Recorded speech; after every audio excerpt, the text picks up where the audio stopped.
ਪੁੱਤ ਵੰਡਾਉਣ ਜ਼ਮੀਨਾਂ ਧੀਆਂ ਦੁੱਖ ਵੰਡਾਉਂਦੀਆਂ ਨੇ। ਸਤਿ ਸ਼੍ਰੀ ਅਕਾਲ ਜੀ, ਦੈਨਿਕ ਸਵੇਰਾ ਟੀਵੀ ਦੇਖ ਰਹੇ ਹੋ, ਸਵਾਗਤ ਹੈ ਤੁਹਾਡਾ।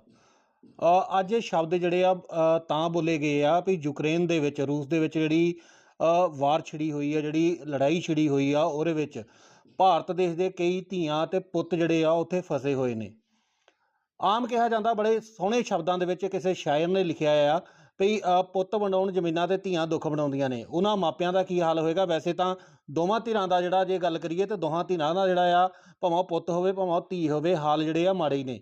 ਪਰ ਧੀਆਂ ਜਿਹੜੀਆਂ ਬਗਾਨੇ ਮੁਲਕ ਦੇ ਵਿੱਚ ਇੱਕ ਜੰਗ ਛਿੜੀ ਹੋਈ ਆ, ਕਿਵੇਂ ਆਪਣਾ ਟਾਈਮ ਪਾਸ ਕਰ ਰਹੀਆਂ, ਉਹਨਾਂ ਦੇ ਮਾਪੇ ਕਿਸ ਹਾਲਾਤ ਦੇ ਵਿੱਚ ਨੇ, ਉਹ ਜਿਹੜਾ ਆ ਉਸ ਚੀਜ਼ ਦਾ ਜਿਹੜਾ ਆਪਾਂ ਕਿਤੇ ਵੀ ਜਿਹੜਾ ਆ ਆਈਡੀਆ ਕਿਆਸ ਜਿਹੜਾ ਨਹੀਂ ਲਗਾ ਸਕਦੇ। ਅੱਜ ਪਠਾਨਕੋਟ ਦੇ ਵਿੱਚ ਪਠਾਨਕੋਟ ਦੀ ਧੀ ਜਿਹੜੀ ਆ ਉਹ ਯੂਕਰੇਨ ਦੇ ਵਿੱਚੋਂ ਵਾਪਸ ਆਈ ਆ, ਸੁਰੱਖਿਅਤ ਵਾਪਸ ਆਈ ਆ। ਭਾਰਤ ਸਰਕਾਰ ਨੇ ਜਿਹੜੀ ਆ ਬਹੁਤ ਮਦਦ ਕੀਤੀ ਆ। ਉਹਨਾਂ ਨਾਲ ਗੱਲਬਾਤ ਕਰਦੇ ਨੇ ਵੀ ਕੀ ਹਾਲਾਤ ਉੱਥੇ ਕੀ ਆ। ਤਾਂ ਪਹਿਲਾਂ ਤਾਂ ਬਹੁਤ ਸਵਾਗਤ ਹੈ ਤੁਹਾਡਾ। ਧੰਨਵਾਦ ਜੀ। ਕੀ ਨਾਮ ਕੀ ਤੁਹਾਡਾ? ਮੇਰਾ ਨਾਮ ਤਨਵੀ ਸੈਣੀ ਹੈ ਅਤੇ ਮੈਂ ਪਠਾਨਕੋਟ ਤੋਂ ਬਿਲੋਂਗ ਕਰਦੀ ਹਾਂ। ਤਨਵੀ, ਕਿਵੇਂ ਦਾ ਮਾਹੌਲ ਸੀਗਾ ਉੱਥੇ? ਤੁਸੀਂ ਯੂਕਰੇਨ ਦੇ ਵਿੱਚ ਸੀਗੇ, ਜੰਗ ਛਿੜੀ ਹੋਈ ਆ ਰੂਸ ਔਰ ਯੂਕਰੇਨ ਦੀ। ਕਿਵੇਂ ਦਾ ਮਾਹੌਲ, ਕਿਵੇਂ ਦਾ ਸੀ ਉੱਥੇ?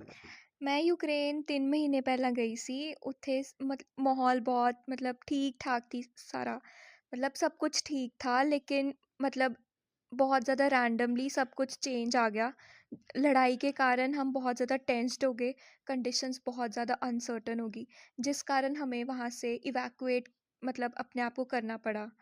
और इवैक्यूएशन के लिए हमें रोमानिया बॉर्डर तक पहुँचाया गया, और बॉर्डर क्रॉस करने के बाद हमें फिर रोमानिया रुकना पड़ा। और पंजाब सरकार की तरफ से वहाँ पे बसेस आई थी और फिर हमें एयरपोर्ट तक लेके गए, जहाँ पे पंजाब सरकार की तरफ से फ़्लाइट्स आई थी, और जिस फ़्लाइट्स के थ्रू हम अपने शहर वापस आए और अपनी कंट्री वापस आए। और इस चीज़ के लिए मैं पंजाब सरकार का और अपनी गवर्नमेंट पीएम नरेंद्र मोदी जी का बहुत ज़्यादा धन्यवाद करती हूँ, जिनके कारण आज मैं अपने घर हैप्पीली आ गई हूँ। ਤਨਵੀ, ਉੱਥੇ ਕਿਹੜੇ ਸਿਟੀ ਦੇ ਵਿੱਚ ਸੀਗੇ ਤੁਸੀਂ? मैं उत्थे इवानो सिटी विच सी, जो कि वैसटर्न साइड विच सी, ते यूक्रेन दे सेंटर विच। वो जो इवानो सिटी थी वो काफ़ी सेफ़र सिटी थी बाकी सिटीज़ से, जो जैसे जो बॉर्डर साइड जो खारकीव और कीव से काफ़ी सेफ़र साइड में थी वो सिटी। तो ਕੀ ਕਰਦੇ ਕੀ ਸੀ ਉੱਥੇ? ਕੀ ਤੁਸੀਂ ਕਰਨ ਗਏ ਸੀਗੇ? ਮੋਟਿਵ ਕੀ ਸੀ? मैं मेन पर्पस मेरा वहाँ पे था, मैं एमबीबीएस करने के लिए गई थी इवानो में, और मैं वहाँ पे इवानो फ्रांकोइस नेशनल मेडिकल यूनिवर्सिटी में पढ़ रही थी। ਕਿੰਨੀ ਦੇਰ ਹੋਈ ਸੀ ਤੁਹਾਨੂੰ ਇੱਥੋਂ ਗਿਆ ਨੂੰ? मेरे को अभी 3 महीने हुए थे, और मेरा फर्स्ट ईयर का सेकंड सेमेस्टर शुरू हो गया था, और जो अभी जस्ट शुरू हुआ था, पर मुझे ऐसी वर्स्ट कंडीशन के कारण वापस आना पड़ा उसको छोड़ के। ਹੁਣ ਤਨਵੀ, ਉੱਥੇ ਹੋਰ ਵੀ ਤੁਹਾਡੇ ਕੋਈ ਫਰੈਂਡ ਹੈਗੇ ਨੇ ਜਿਹੜੇ ਹਜੇ ਵੀ ਉੱਥੇ ਫਸੇ ਹੋਣ? ਹੋਰ ਨਾਲ ਦੇ ਜਿਹੜੇ ਕੋਈ ਪੜ੍ਹਦੇ ਸੀਗੇ, ਕੌਣ ਨੇ ਹੁਣ? अब मैं इवानो की बात करूँ, इवानो से तो ऑलमोस्ट सभी बच्चे इवैक्यूएट हो चुके हैं, लेकिन जो बॉर्डर साइड खारकिव की बात करूँ, उधर अभी ऑलमोस्ट सारे बच्चे इवैक्यूएट नहीं हुए हुए। ਇਹ ਖਾਰਕੀਵ ਔਰ ਇਵੈਨੋ ਦਾ ਜਿਹੜਾ ਡਿਸਟੈਂਸ ਆ, ਕਿੰਨਾ ਕੁ ਪੈ ਜਾਂਦਾ ਹੈ? थाउजेंड्स किलोमीटर अप्रॉक्सीमेट इतना है। ਤੇ ਦੋਨਾਂ ਦੇ ਉੱਤੇ ਸੇਮ ਸਿਚुएशन है ਜਾਂ अलग-अलग है कुछ? नहीं बहुत इसमें दोनों में काफ़ी वास्ट डिफरेंस है। खारकिव में सिचुएशन काफ़ी ज़्यादा अनसर्टेन और वर्स्ट है। इवानो में इतनी ज़्यादा कंडीशंस नहीं थी। इवानो में हमें पहले से ही उन्होंने वार्न कर दिया था, और जल्दी वहाँ से इवैक्यूएशन कर दी गई थी, क्योंकि वहाँ पे इतना ज़्यादा प्रेशर नहीं था गवर्नमेंट का कि वहाँ पे इवैक्यूएशन करो, लेकिन उन्होंने हमें वार्न कर दिया था, इसलिए हम जल्दी इवैक्यूएट हो गए वहाँ पे। ਤੇ ਜਿਹੜੇ ਜਿੱਦਾਂ ਲੜਾਈ ਲੱਗੀ ਆ ਉੱਥੇ, ਹੁਣ ਵੀ ਬੱਚੇ ਜਦੋਂ ਆਪਾਂ ਦੇਖਦੇ ਹਾਂ ਵਾਇਰਲ ਵੀਡੀਓ, ਕਾਫੀ ਵੀਡੀਓ ਵਾਇਰਲ ਹੁੰਦੀਆਂ ਆ, ਉਹਦੇ ਵਿੱਚ ਕਈ ਥਾਂ ਤੇ ਕੁੱਟਮਾਰ ਦੀ ਵੀ ਵੀਡੀਓ ਦਿਖਾਈ ਜਾਂਦੀ ਆ। ਕਿੱਦਾਂ ਦਾ ਉਹਦਾ ਮਾਹੌਲ, ਕਿਆ ਇੱਦਾਂ ਦਾ ਹੀ ਸੀਗਾ ਉੱਥੇ? नहीं, अगर मैं रोमानिया बॉर्डर की बात करूँ, जहाँ से मैं आई हूँ, वहाँ पे तो ऐसा कुछ भी नहीं था, ये सब र्यूमर्स हैं। लेकिन मैं बाकी बॉर्डर्स का कुछ नहीं कह सकती, लेकिन जहाँ से मैं आई हूँ वहाँ से सब सेफली गए हैं, कुछ ऐसा नहीं था। तो कोई उधरली सरकार ने कोई हेल्प की होवे? यूक्रेनियन गवर्नमेंट ने तो कोई हेल्प नहीं करी, बल्कि वो इंडियंस को एक हफ़्ता पहले सब कुछ पता लग गया था, लेकिन फिर भी एक हफ़्ता पहले उन्होंने हमें नहीं बताया था। क्यों नहीं बताया था? क्योंकि वो ये चाहते थे कि अगर इंडियंस यहाँ पे होंगे तो हम भी सेफ़ हैं, क्योंकि रशियन गवर्नमेंट भी इंडियन के कारण उन पे हमला नहीं कर रही थी, क्योंकि इंडियन स्टूडेंट्स पढ़ रहे थे। अगर वो करते तो फिर ऐसे इंडियंस पे भी इफ़ेक्ट होना था। ਤੇ ਕਿਵੇਂ ਤੁਸੀਂ ਫਿਰ ਜਦੋਂ ਇਵੈਕੂਏਟ ਕੀਤਾ ਉੱਥੋਂ ਤੇ ਕਿੱਦਾਂ ਉਹਨਾਂ ਨੇ ਕਿਵੇਂ ਕੀਤਾ, ਜਿਹੜੇ ਹੋਰ ਕੋਈ ਆਏ ਸੀ ਉੱਥੇ, ਕੋਈ ਮੰਤਰੀ आए थे किਵੇਂ? हाँ, मतलब जिस टाइम पे मेरी इवैक्यूएशन हुई थी वहाँ पे ऐसे कोई मंत्री वगैरह नहीं आए थे, लेकिन सेंट्रल गवर्नमेंट के थ्रू बसेस प्रोवाइड करी गई थी, जो बसेस हमें पहले बॉर्डर तक पहुँचाया और बॉर्डर से जब हमने क्रॉस करा उसके बाद भी गवर्नमेंट की बसेस थी, जो बसेस हमें एयरपोर्ट तक लेके गई और मतलब फिर एयरपोर्ट से हम सेफली अपने घर तक आए। ਤੇ ਤਨਵੀ ਜਦੋਂ ਬਾਰਡਰ ਕ੍ਰੋਸ ਕੀਤਾ ਤੁਸੀਂ ਤੇ ਉਹਲੇ ਕੋਈ ਪ੍ਰੋਬਲਮ ਤਾਂ ਨਹੀਂ ਆਈ ਹੈਗੀ ਬਾਰਡਰ ਕ੍ਰੋਸ ਕਰਨ ਲੱਗੇ? नहीं, प्रॉब्लम तो नहीं आई थी, लेकिन बहुत ज़्यादा क्राउड था, जिस कारण हमें थोड़ा पेशेंस से वेट करना पड़ा था अपनी टर्न को, कि हमें वो मतलब लिमिटेड लोगों को बॉर्डर क्रॉस करा रहे थे।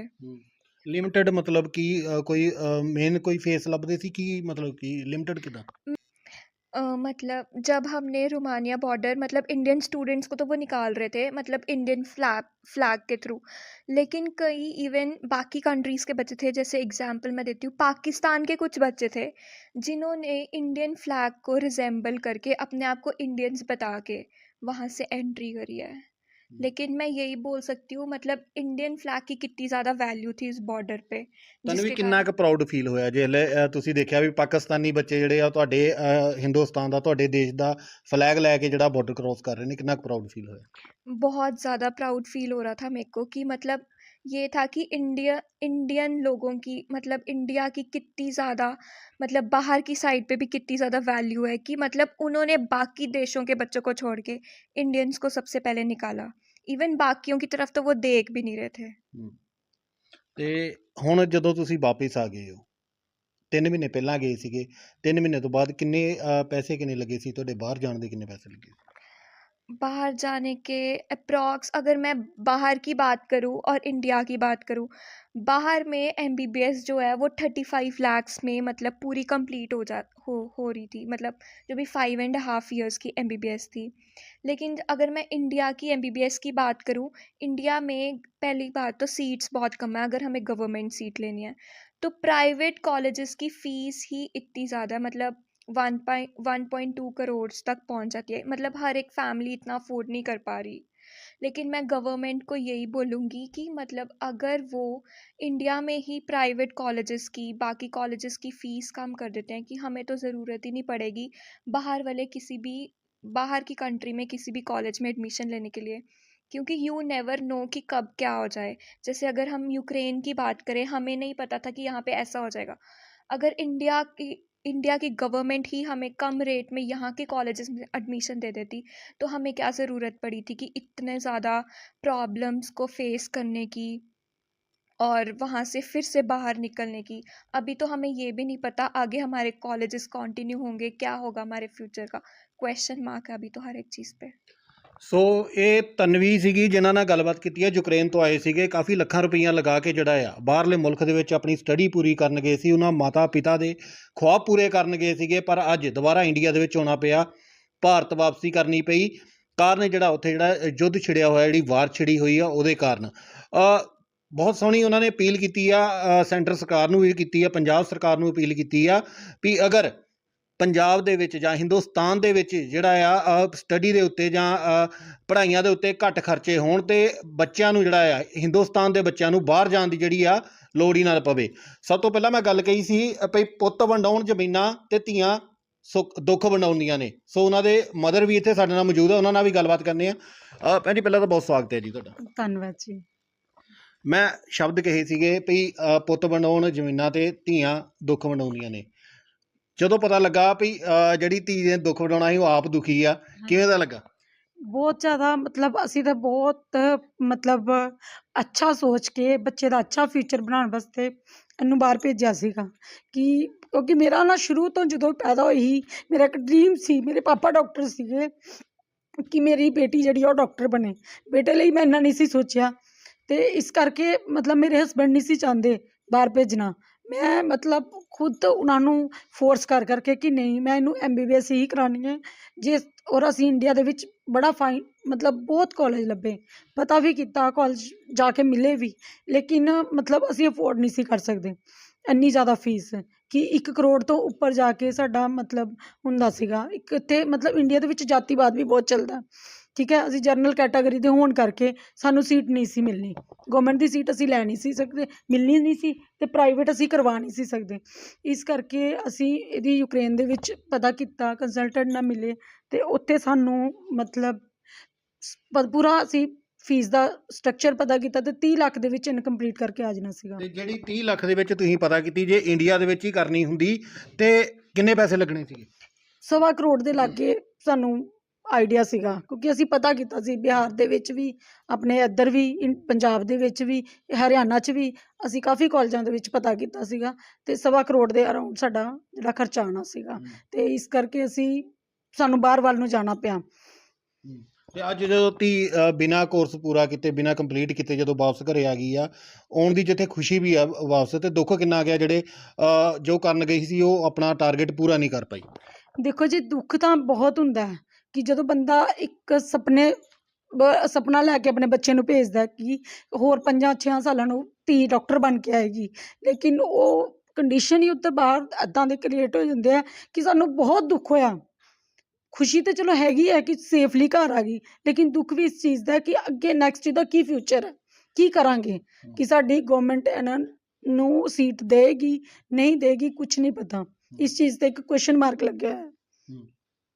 ਸੋ ਇਹ ਉਹਨਾਂ ਦੇ ਮਦਰ ਸੀ ਜਿਨ੍ਹਾਂ ਨਾਲ ਗੱਲਬਾਤ ਕੀਤੀ ਆ। ਜਿੱਥੇ ਖੁਸ਼ੀ ਆ ਉੱਥੇ ਇੱਕ ਦੁੱਖ ਵੀ ਆ ਵੀ ਜੋ ਉਹਨਾਂ ਦੀ ਧੀ ਜਿਹੜੀ ਆ ਉਹ ਆਪਣਾ ਟਾਰਗੇਟ ਜੋ ਇੱਥੋਂ ਮਿੱਥ ਕੇ ਗਈ ਸੀਗੀ ਉਹ ਪੂਰਾ ਨਹੀਂ ਕਰਕੇ ਆਏ ਪਾਈ, ਵਿੱਚ ਹੀ ਜਿਹੜਾ ਉਹਨੂੰ ਵਾਪਸ ਮੁੜਨਾ ਪਿਆ, ਭਾਰਤ ਮੁੜਨਾ ਪਿਆ, ਤੇ ਆਪਣੇ ਕਈ ਸੁਪਨੇ ਜਿਹੜੇ ਆ ਉਹਦੇ ਅਧੂਰੇ ਰਹਿ ਗਏ। ਸੋ ਕੈਮਰਾ ਪਰਸਨ ਰਾਹੁਲ ਦੇ ਨਾਲ ਮੈਂ Pradeep Singh Karda, Dainik Savera TV, Pathankot. All world open challenge 17 time gold medalist मियां रफीक मोहम्मद, पंडित, मौलवी, बेगम, तांत्रिक, इन्हां चोरा ठग्गां तो सावधान। स्पेशलिस्ट वशीकरण, सट्टा नंबर, लव मैरिज, पति पत्नी च अनबन, विदेश च पक्का होना, कारोबार दा ना चलना, सिर्फ 31 घंटियां विच समाधान।